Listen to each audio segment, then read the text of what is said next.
Nous participons à une lecture internationale consacrée à l'Iliade. À Sydney, à Cotonou, en Corée, à Saint-Pétersbourg, Toronto, Budapest, Madrid, Turin, Mexico, Londres, Freiburg, à Lyon, à Langeac. Plus de 5000 lecteurs saluent aujourd'hui même l'œuvre d'Homère à haute voix et en public en près de 50 langues. À Langeac, nous sommes 48 lecteurs, tous latinistes. Nous avons de 11 à 15 ans. Gaël nous accompagnera à la flûte traversière. Nous avons choisi de vous lire le chant 3 de l'Iliade, un chant dans lequel Hélène, la très belle reine de Sparte, apparaît.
Témoin de la guerre qu'elle a occasionnée bien malgré elle, Hélène est victime de sa beauté.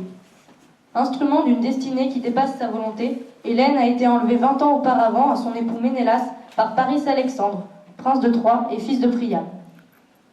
Détestée par les Troyens, elle est cependant protégée par le roi et par Hector, le frère de Paris. Tous deux savent bien que les dieux sont responsables de la guerre qui les oppose aux Grecs. L'Iliade est le récit d'une crise qui se déroule sur une période d'environ 2 mois. Au chant 3, les armées sont en présence l'une de l'autre, prêtes à s'affronter. À ce moment-là, Paris Alexandre va proposer de combattre seul le redoutable Ménélas. Sur le point de perdre ce combat, il est sauvé in extremis par la déesse Aphrodite et retrouve alors Hélène qui observait la scène depuis les remparts de Troie.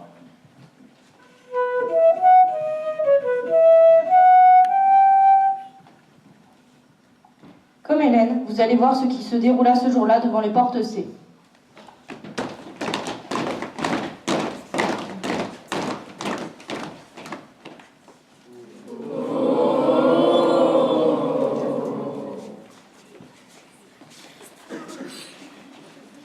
Lorsque les combattants de l'une et l'autre armée furent avec leur chef mis en rang de bataille, les Troyens s'avancèrent, jetant cris et clameurs comme des oiseaux. On aurait dit les cris qui montent à la face du ciel, lorsque les grues, fuyant l'hiver et les plus excessifs, volent en clamant vers le cours de l'océan. Portant aux pygmées le meurtre et le trépas, elles soulèvent dans la buée du matin la funeste discorde. Mais les Achéens avançaient en silence, respirant le courage, le cœur ardent à se soutenir les uns par les autres. De même que le Notos rabat sur les sommets d'Hermon, un brouillard qui n'a rien d'agréable au berger, mais qui, plus que la nuit, est propice aux voleurs. On ne voit pas plus loin que le jet d'une pierre. De même, sous les pas des guerriers qui se mettaient en branle, s'élevait un épais tourbillon de poussière, et très rapidement, ils franchissaient la plaine. Mais quand, marchant les uns contre les autres, les deux armées se trouvèrent en présence, Alexandre, alors, beau comme un dieu, s'avança pour combattre en avant des Troyens, portant sur les épaules une peau de panthère, un arc courbé et un glaive.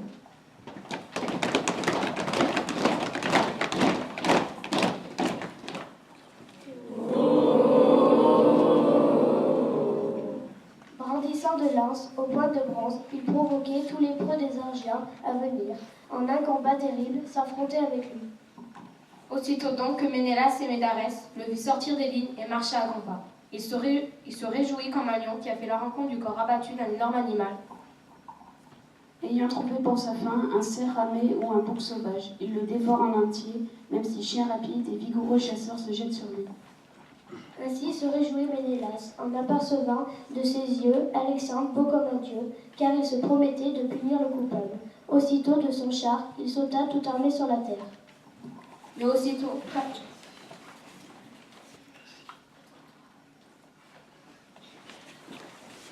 Mais aussitôt qu'Alexandre, beau comme un dieu, le vit apparaître en avant des guerriers, il fut frappé d'épouvante en son cœur, fit demi-tour et se retira dans le groupe des siens pour éviter le génie de la mort. De même qu'un homme ayant aperçu un serpent dans les replis de la montagne, revient d'un bond sur ses pas et s'écarte. Un tremblement se saisit de ses membres. Il retourne en arrière et la pâleur s'empare de ses joues. De même, se replongea dans la foule troyen exaltée. Par crainte de l'Atride, Alexandre, beau comme un dieu.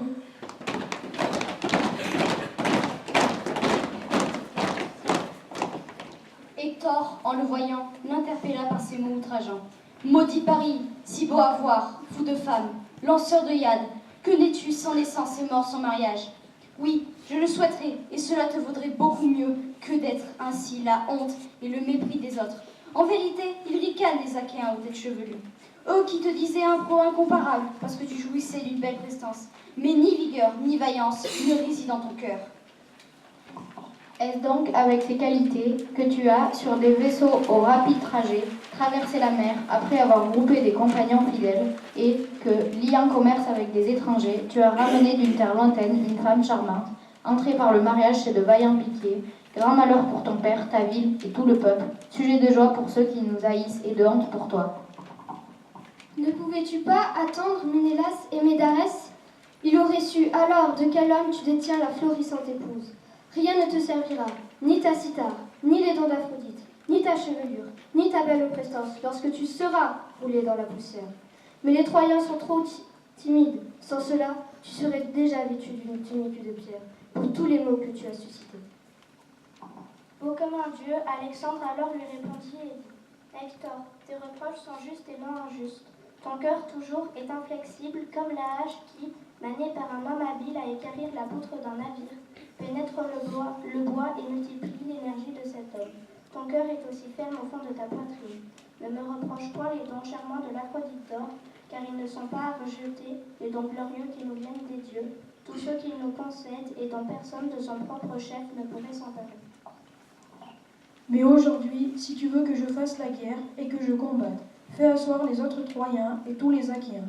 Puis entre les deux armées, mets-nous aux prises. Ménélas et Médarès et moi, afin pour qu'Hélène et pour tous les trésors, nous combattions. Celui qui vaincra, il sera le plus fort. Qu'il prenne à bon droit tous les biens et la femme, et s'en aille chez lui. Quant à vous, après avoir juré un pacte d'amitié et abattu les victimes, gage de vos serments, puissiez vous habiter la Troie de Fertile, et ceci retourner en Argos nourricière de chevaux, et dans l'Achaïe, où les femmes sont belles. Ainsi parla-t-il. Hector eut grande joie à écouter cette proposition. S'élançant alors entre les deux armées, il arrêta les phalanges troyennes en ayant pris sa lance par le milieu du bois. Tous s'immobilisèrent.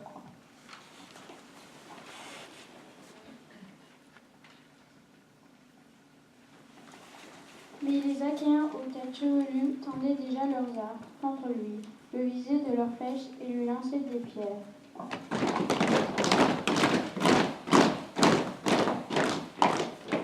À ce moment, le roi des guerriers Agamemnon cria d'une voix forte: Arrêtez, Argiens, ne frappez pas, fils des Achéens, car Hector, au casque à panache oscillant, se tient prêt à prendre la parole.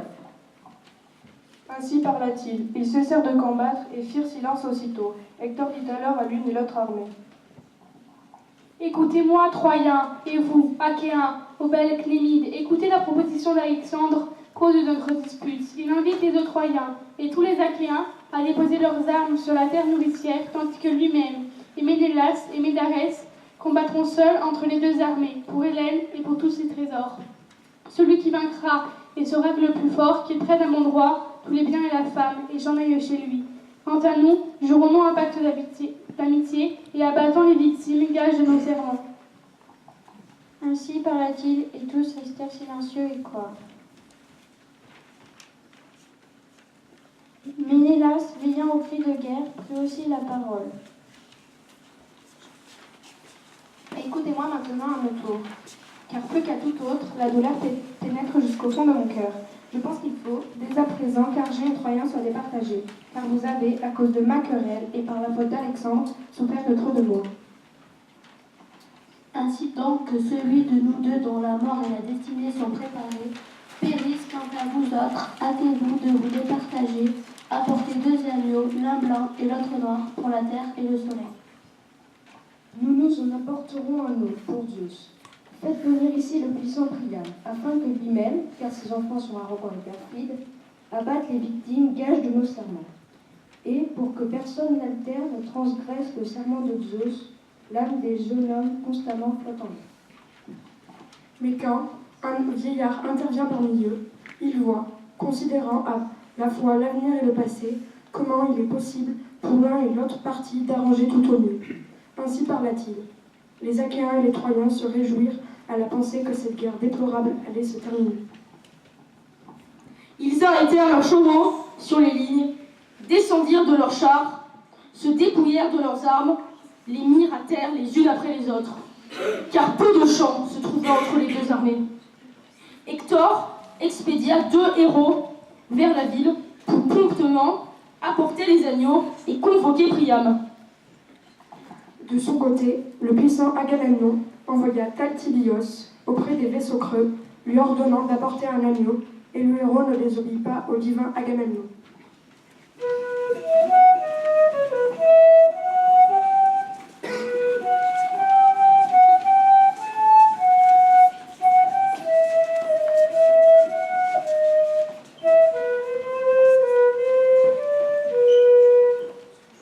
Iris, entre-temps, vint en messagère vers Hélène au bras blanc.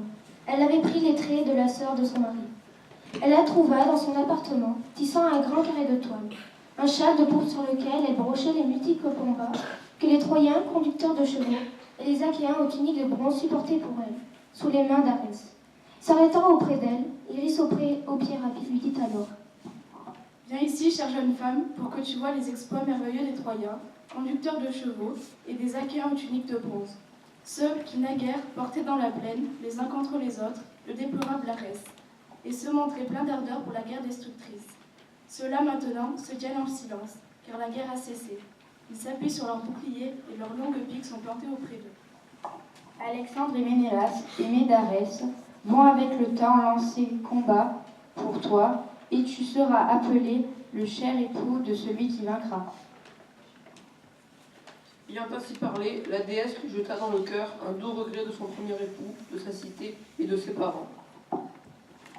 Aussitôt, elle se couvrit d'un voile d'éclatante blancheur et sortit de sa chambre, versant d'exquises larmes. Elle n'était pas seule. Derrière elle, 2 servantes suivaient.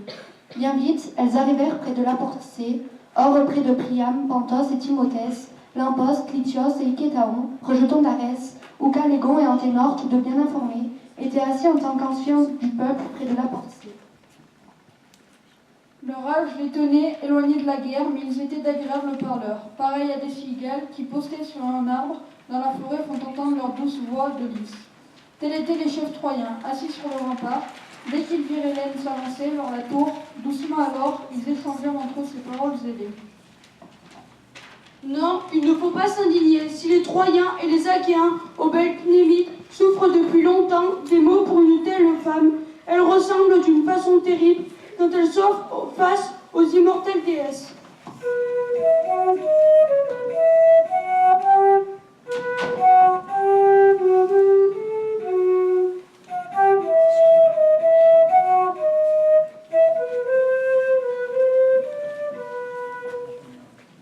Mais après tout, si belle qu'elle soit, qu'elle s'embarque et s'en aille, et qu'elle ne reste plus à être pour nous et nos enfants plus tard une calamité.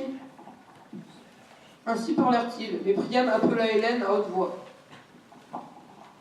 Viens ici, ma fille, viens t'asseoir devant moi, afin que tu vois ton premier époux, tes parents, tes amis.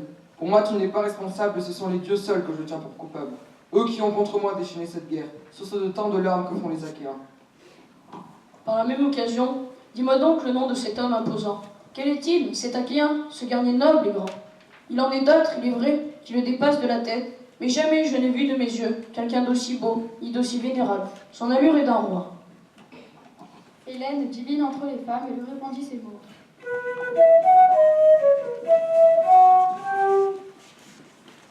Je te révère, père de mon époux, autant que je te crains.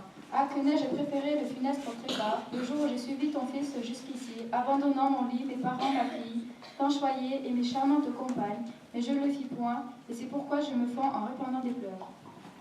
Je te dirai toutefois ce que tu me demandes et ce dont tu t'informes. Cet homme, c'est le fils d'Atrée, Agamemnon, au pouvoir étendu, tous ensemble, bon roi et vigoureux piqué.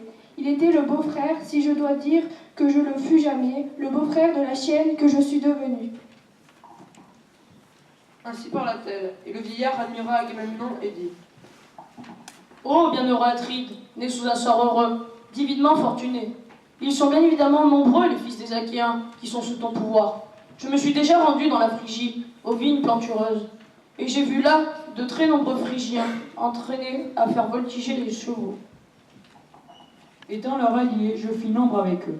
Le jour qui vit venir les rivales, des hommes que sont les Amazones, mais ces guerriers étaient moins nombreux que ne sont ici les Achéens aux yeux. Alors, apercevant Ulysse, le vieillard demanda pour la seconde fois. Allons, dis-moi aussi, cher enfant, quel est cet autre guerrier?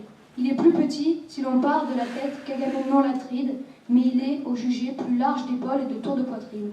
Ses armes sont posées sur la terre nourricière, et lui, tel un bélier, parcourt les rangs de ses soldats. Je le compare, en effet, à un bélier, à une épaisse toison qui traverse un grand troupeau de brebis blanches. Hélène, née de Zeus, lui répondit alors. Celui-là, c'est le fils de Laër, l'artificieux Ulysse qui grandit dans le pays d'Ithaque, malgré son âpreté. Il est capable de toutes sortes de ruses et de projets serrés. Anténor, en homme informé, alors lui répliqua. Femme, tu viens de proférer une très véridique parole, car il est autrefois déjà venu ici le divin Ulysse, pour une ambassade qui te concernait, avec Ménélas et Médarès. Je les reçus comme hôtes, et de bonne grâce je les accueillis. De tous deux alors, je pus connaître la nature et les projets serrés. Quand ils se mêlaient aux Troyens réunis et qu'ils étaient debout, Ménélas l'emportait sur Ulysse par ses larges épaules. Mais lorsque tous deux se trouvaient assis, Ulysse était plus imposant. Quand il tissait devant tous discours et suggestions, Ménélas s'exprimait couramment en peu de mots, mais d'une voix très claire, car il n'était ni orateur abondant, ni parleur qui se perd, quoiqu'il fût le plus jeune. Mais quand se levait l'artificieux Ulysse, il se tenait sans bouger, le regard abaissé, les yeux fixés à terre. Son sceptre, il ne le déplaçait ni en avant, ni en arrière, mais le gardait immobile, tel un homme emprunté. On eût dit à le voir un être plein de hargne et même de sottise. Mais quand sa grande voix sortait de sa poitrine et lançait des paroles semblables aux flocons de la neige d'hiver, aucun mortel ne pouvait alors disputer contre Ulysse. Désormais, ce ne fut plus la prestance d'Ulysse que nous admirâmes en le considérant. Alors, apercevant un Jacques, le vieillard demanda pour la troisième fois: quel est cet autre homme, cet Achéen brave et grand, qui, de la tête et des larges épaules, dépasse les Argiens? Hélène, au long voile divine entre les femmes, lui répondit alors.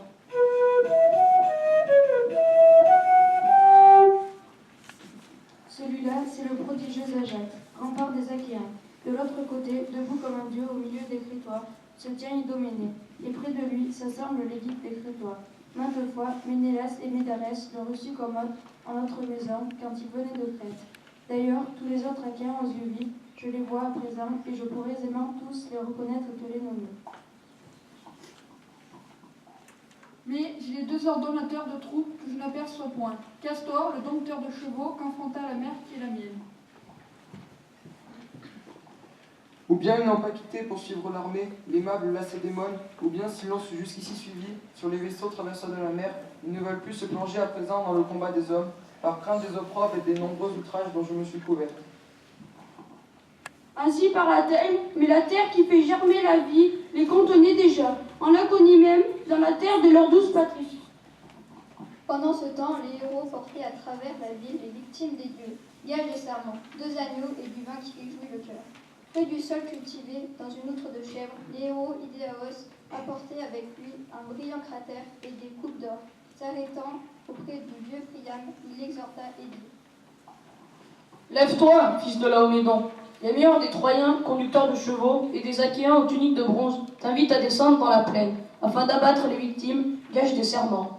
Alexandre et Ménélas, des Médarès, vont, avec leurs longues lances, combattre pour la femme. Celui qui vaincra emportera la femme et les trésors.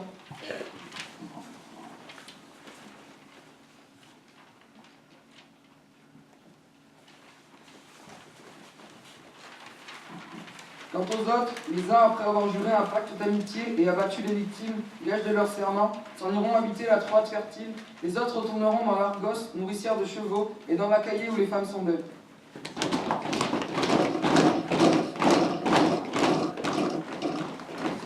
Ainsi parla-t-il, et le vieillard ressentit un frisson. Il donna l'ordre à ses serviteurs d'atteler les chevaux, et les serviteurs prestement obéirent. Priam alors monta sur son char et rendit les rênes en arrière. Avec lui, Anténor était aussi monté sur le char magnifique, et tous deux, par la porte C, conduisaient dans la plaine leurs rapides chevaux. Aussitôt qu'ils parvinrent auprès des Troyens et des Achéens, ils descendirent de leurs chars sur la terre nourricière et vinrent se ranger au milieu de l'espace qui séparait Troyens et Achéens. Agamemnon, le roi des guerriers, sans retard se leva, tandis que se levait l'ingénieux Ulysse. Les héros, magnifiques, amenèrent ensuite les victimes des dieux, gages des serments, mêlèrent le vin dans un cratère et versèrent au roi de l'eau sur les mains. L'Atride alors, tirant avec sa main le coutelas qu'il portait constamment, suspendu auprès du long fourreau de son épée, coupa les poils sur le front des agneaux.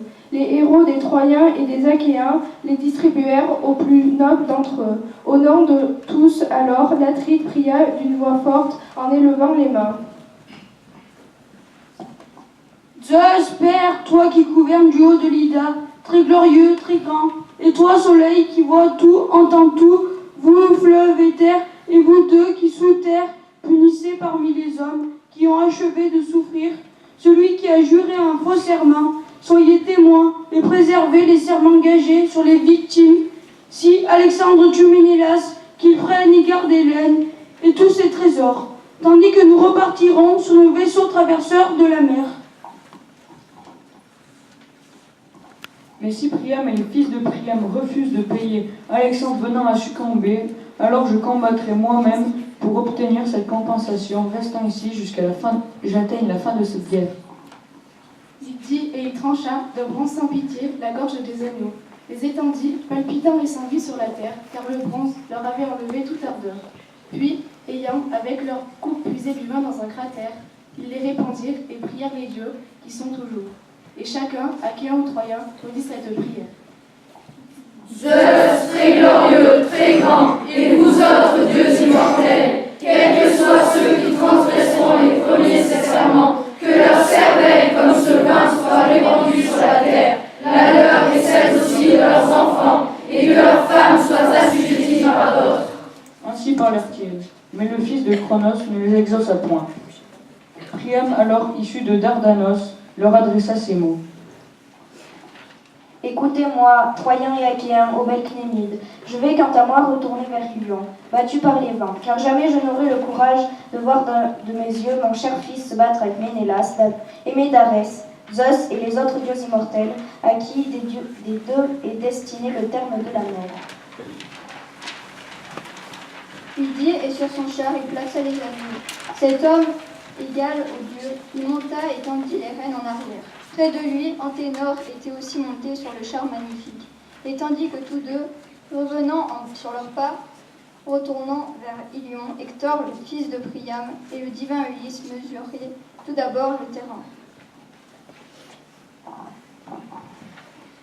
Puis, ayant choisi les sorts, ils les jetèrent dans un casque de bronze pour savoir lesquels des deux rivaux lancerait le premier sa pique de bronze.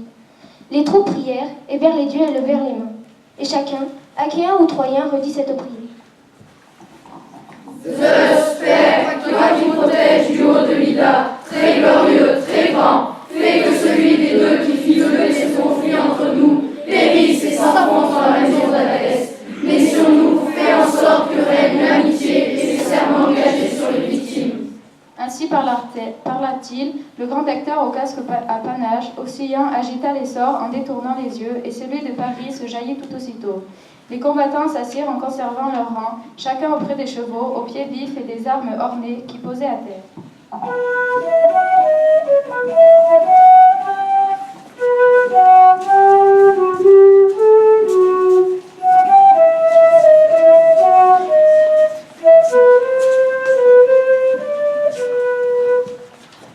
Alors, le divin Alexandre, époux d'Hélène, aux superbes cheveux, sur ses épaules, passa ses belles armes. En premier lieu, il entoura ses jambes de belles clémies, qu'ajustait aux chevilles des agrafes d'argent. En second lieu, il revêtit sa poitrine de la cuirasse de son frère Lycaon et ajusta la cuirasse à sa taille. Puis, autour de ses épaules, il jeta une épée de bronze ornée de clous d'argent. Ensuite, son bouclier grand et dur. Sur sa tête robuste, il mit un casque artistement ouvré, à queue de cheval. Un terrifiant panache oscillait à la cime. Il se saisit enfin de la forte pique qui s'adaptait à sa main.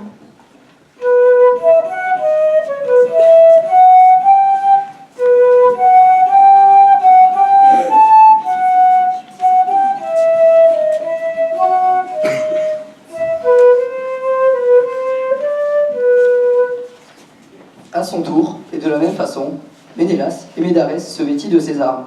Dès que, chacun de son côté, en dehors de la foule, ils se furent armés, Paris et Ménélas s'avancèrent dans l'intervalle qu'avaient entre eux laissé Troyens et Achéens. Ils lançaient de terribles regards, et l'effroi saisit tous ceux qui les voyaient. Troyens, dompteurs de chevaux, et Achéens aux belles cnémides. Ils s'arrêtèrent l'un près de l'autre, dans le champ mesuré, agitant leurs piques, et l'un contre l'autre, pleins de ressentiment.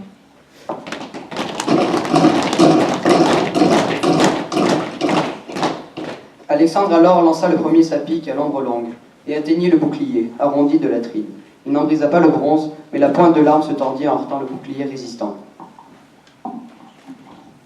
Alors, pour frapper en second, l'Atride de Ménélas, bronze en main, s'élança en priant Zeus père. Zeus, roi, donne-moi de punir celui qui fut le premier à me faire du mal, le divin Alexandre. Dompte-le sous mes mains afin que chacun tremble, et jusqu'aux hommes qui viendront après nous, d'offenser l'autre qui lui fit bon accueil. Il dit et, brandissant sa pique à l'ambre longue, il la projeta. L'arme atteignit le bouclier arrondi du fils de Priam. Elle pénétra dans le brillant bouclier, la forte pique, et s'enfonça dans la cuirasse habillement ouvrée. Tout droit, la pique s'en alla, près du flanc, déchirer la tunique. Mais Alexandre se pencha et évita le génie ténébreux. L'Atride alors, tirant son épée ornée de clous d'argent, la leva et frappa Paris sur le signet du casque. Autour de lui, l'épée se brisa en 3 ou 4 éclats et tomba de sa main. Et l'Atride gémit, les yeux levés vers le vaste ciel. Zeus, Père, aucun autre des dieux n'est plus méchant que toi. Je m'étais dit que j'allais punir Alexandre de sa scélératesse. Et voici quand ma main s'est brisée mon épée, et que ma pique s'est élancée de mes pommes sans aucun résultat. Je ne l'ai pas atteint.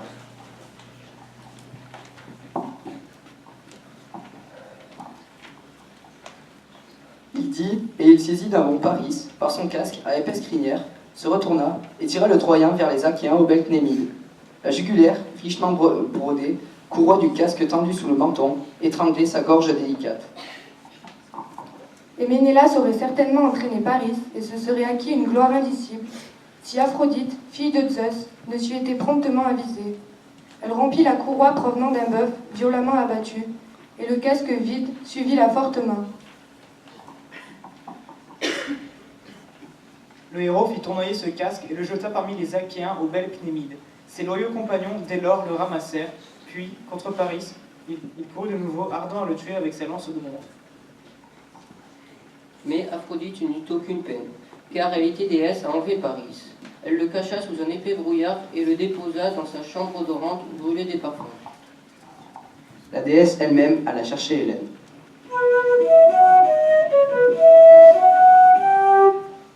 Elle la trouva sur la haute tour. La foule des Troyennes se pressait autour d'elle. De sa main alors, elle saisit et tira la robe somptueuse et parfumée d'Hélène. Et s'étant rendue semblable à une vieille femme, l'énigme de grand âge qui travaillait les fines laines pour elle, lorsqu'elle habitait à Lacédémone et qu'il aimait, entre deux, elle adressa la parole à Hélène.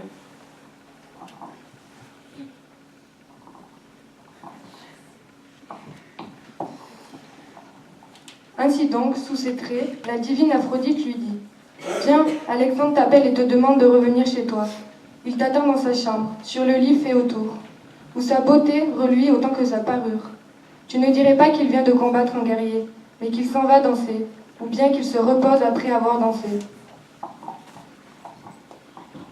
Ainsi parlait-elle, et le cœur d'Hélène s'émut en sa poitrine. Mais dès que celle-ci eut reconnu la déesse à son cou magnifique, aux attraits de sa gorge et à ses yeux fascinants, elle fut saisie d'effroi, et en la nommant « Démon, pourquoi t'efforces-tu de me séduire ainsi? Veux-tu donc encore m'emmener plus loin, dans quelque autre ville bien habitée, soit de la Phrygie, soit de l'aimable Méonie, s'il se trouve aussi là, parmi les hommes doués de la parole, quelqu'un qui te soit cher? Est-ce parce qu'il vient de vaincre aujourd'hui le divin Alexandre que Ménélas veut me faire haïr de tous pour gagner son foyer? Est-ce pour cela que te voici encore, l'artifice dans l'âme, aujourd'hui près de moi? Va donc t'asseoir auprès de lui. Retire-toi du chemin des dieux et que tes pieds ne te fassent plus remonter sur l'Olympe. Mais restant désormais sans cesse auprès de lui, plains-le, garde-le, jusqu'à ce qu'il ait fait de toi sa femme ou son esclave. Non, car ce serait indigne. Je n'irai pas là-bas lui préparer son lit. Toutes les Troyennes d'ailleurs me railleraient, et j'ai au cœur des douleurs infinies.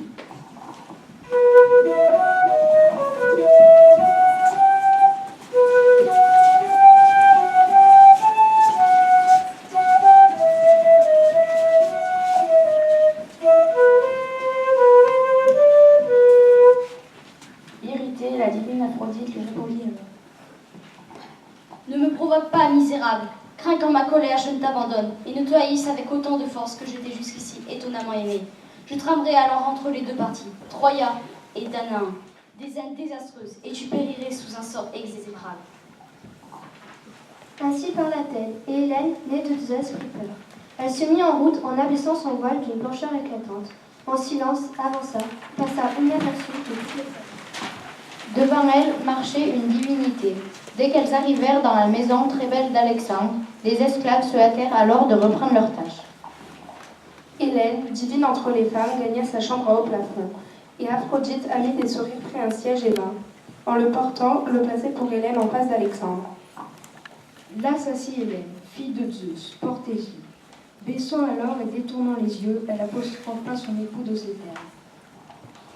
Te voilà donc revenu du combat. Que n'as-tu succombé sur les lieux, dompté par l'homme vigoureux qui fut mon premier époux?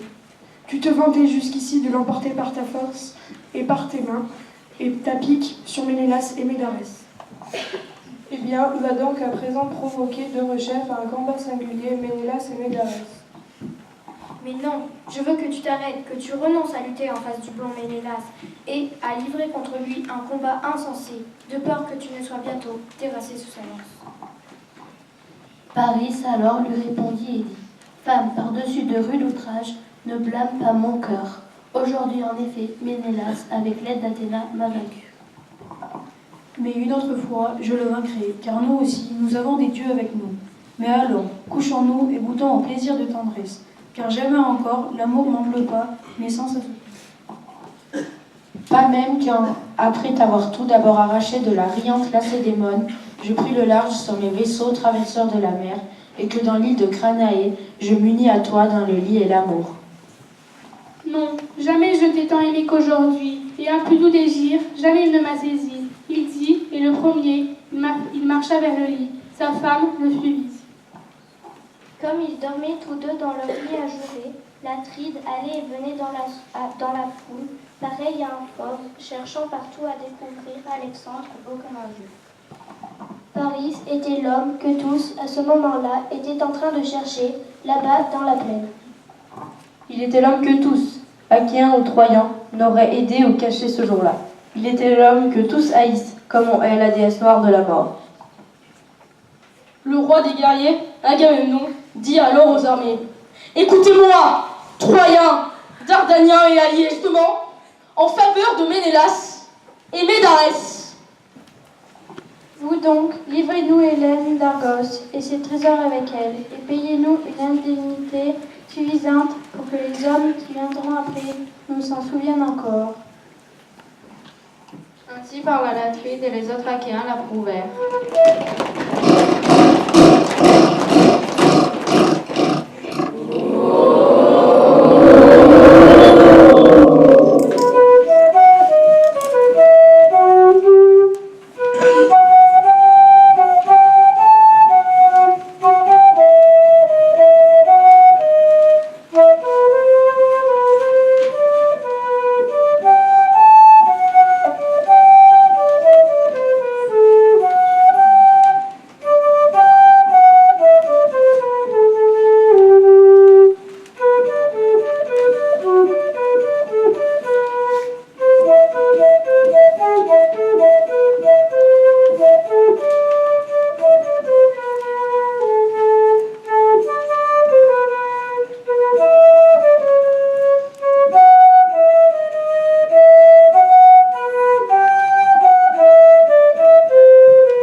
μεγάλαν κύττορα φρικτών, μιλήθιον βία, παγγενέτην διοδότερα θνητών, σύνα μέγαν, πολύπλανκτον, αλάστορα παν βασιλεία, πλουτοδότην, οπόταν και βριάζον οίκονες έλθιοι. Έμπαλι δε τρίχοντα βίων θνητών, πολυμόχθων, εσύ γαρ λύπηστε χαράς, κλειίδες οχούνται, τη γαρ, τη μάκαρ, αγνέ, πολύ στον αγίδε Ελλάσας, όσα βιώ φθορήν πέμπει, καταγέαν άπασαν, ένδοξον, βιωτής γλυκερών τέλος, εσπλό